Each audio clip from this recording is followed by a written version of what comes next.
یعنی اپنے مضمون کے لحاظ سے قابل قبول نہیں ہے، کیونکہ اگر یہ مانا جائے تو پھر لفظ خاتم کا وہ معنی ہم کر ہی نہیں سکتے جو ہم کر رہے ہیں۔ یہ بنیادی اہم نقطہ ہے جو آپ کو پیش نظر رکھنا چاہیے۔ ایک اور لفظ خاتم ہے جو انگوٹھی، اسی انگوٹھی جو میں نے پہنی ہوئی ہے جس میں کچھ کندہ ہے، مہر لگانے کے لیے جو انگوٹھی استعمال ہوتی ہے اس کو خاتم کہتے ہیں۔ تو تصدیق کے لیے انگوٹھی لگائی جاتی ہے جس کا مطلب ہے مصدق، اور آن حضرت صلی اللہ علیہ وآلہ وسلم ان معنوں میں لازماً خاتم تھے، اور ایسے خاتم تھے کہ ان کی کوئی مثال ساری دنیا کی نبوت میں کہیں دکھائی نہیں رہی۔ یہ چیلنج ہے جو میں غیر مسلموں کو ہمیشہ دیتا چلوں، آج تک کسی نے ایک نے جواب نہیں دیا۔ ہے کوئی نبی، کوئی لا کے تو دکھائے جس کی کتاب نے یا جس کے کلام نے تمام دنیا کے انبیاء کی تصدیق کی اور شرط لگا دی ہو کہ جب تک سب کو نہیں مانو گے مجھے بھی نہ مانو گے، مجھے دوبارہ ماننے کی کوئی پرواہ نہیں۔ کون وہ نبی ہے؟ حضرت اقدس محمد مصطفیٰ علیہ السلام صلی اللہ علیہ وآلہ وسلم، اس عالمی شان کا نبی جس نے عالمی نبوت کا دعویٰ کرنا تھا، اس نے اس شرط کو پورا کر دکھایا کہ تمام دنیا میں ہر نبی کی عزت و توقیر کو قائم فرمایا اور یہ دعویٰ کیا کہ میں مصدق ہوں، سارے سچے تھے۔ اب عیسائی اگر حضرت صلی اللہ علیہ وآلہ وسلم کی عزت کرتا ہے، احترام کرتا ہے، اس کی ذاتی شرافت ہے، مگر مذہبی نقطہ نگاہ سے غلطی کر رہا ہے، کیونکہ اس کو مذہب یہ کہتا ہے کہ حضرت عیسیٰ علیہ السلام کے بعد نبوت کا ہر دعویٰ کرنے والا جھوٹا ہے۔ اگر یہودی حضرت عیسیٰ کے خلاف آج کل زبان نہیں کھولتے سیاسی مقاصد کی خاطر تو ان کی سیاست ہے، ورنہ ان کا مذہب ان کو بتاتا ہے کہ عیسیٰ علیہ السلام نبی تو درکنار انسان کہلانے کی بھی مستحق نہیں تھے، کیونکہ ان کے قانون کے مطابق ایک ایسا بچہ تھا جو غیر قانونی تھا۔ تو شرافتیں ہیں اگر یا مقاصد ہیں تو انسانی ہیں۔ اگر اپنے مذہب سے وہ لوگ وفادار ہوں تو ان کے لیے ناممکن ہے کہ اپنے اپنے انبیاء کے سوا دیگر دنیا میں پیدا ہونے والے انبیاء کی تصدیق کر دیں، سوائے حضرت محمد رسول اللہ صلی اللہ علیہ وسلم۔ جادو وہ جو سر چڑھ کر بولے، ترجمہ وہ جو ہر جگہ صحیح دکھائی دے، 100% سچا ثابت ہو اور اس میں گہرے مقاصد ہوں، شان محمد مصطفیٰ اس سے بڑھتی ہو اور دوبالا ہوتی، نہ یہ کہ آپ کی ذات پہ حرف آتا۔ تو یہ وہ ترجمہ ہے جو جماعت احمدیہ قبول کرتی ہے۔ لیکن اس کے علاوہ جو مولوی کرتے ہیں وہ بھی ہم کرتے ہیں اور وہ نہیں کرتے۔ اب میں آپ کو یہ بھی دکھا دیتا ہوں۔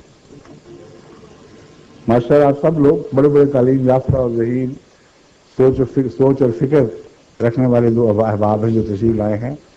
اب مولوی کیا کہتے ہیں یہ ترجمہ کرو کہ محمد مصطفیٰ صلی اللہ علیہ وآلہ وسلم وہ آخری نبی ہیں جن کے بعد دنیا کبھی کسی نبی کا منہ نہیں دیکھے گی، اور اگر کوئی کسی نبی کی آمد کا بھی قائل ہوا تو پاکستان کے قانون کے مطابق وہ دائرہ اسلام سے خارج ہے، اس کا اسلام سے کوئی تعلق نہیں۔ درست ہے؟ کوئی کہتے ہیں کہ خاتم کا مطلب ہے ختم کر دیا۔ وہ ختم کے حوالے سے آپ سب کو بتاتے ہیں کہ دیکھو ختم نہیں ہوتا، کھانا ختم کر دیا، قرآن ختم کر دیا، تو انہوں نے نبیوں کو ختم کر دیا تو باقی کیا رہا حبیب جو دوبارہ آ جائے گا؟ یہ دعویٰ ہے۔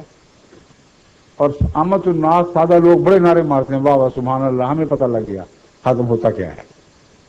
جس نے نبوت کا بیج ختم کر دیا، ہر نبی کو مار دیا۔ ایک سانس سے یہ دعویٰ اور دوسرے سانس میں آپ کو بتاتے ہیں عیسیٰ کو نہیں مارا، ابھی تک زندہ ہے، اور احمدیوں کو نہ بتا دینا۔ وہ زندہ آسمان پہ بیٹھا ہوا ہے، وہ محمد رسول اللہ کی حد سے آگے نکل چکا تھا۔ وہ نبی جو زمین پر تھے وہ مر گئے، لیکن وہ تو آپ نے نہیں مارے تھے، وہ تو ویسے ہی مر چکے تھے۔ ٹیسٹ کیس تو صرف ایک تھا اور وہ عیسیٰ تھا۔ اگر کوئی مولوی یہ کہے کہ محمد رسول اللہ کی حد سے نکل گیا تو محمد رسول اللہ کی حد تو کائنات کی حد سے بھی بالا چلی گئی تھی۔ وہ حد جہاں فرشتوں کے پر جلتے تھے،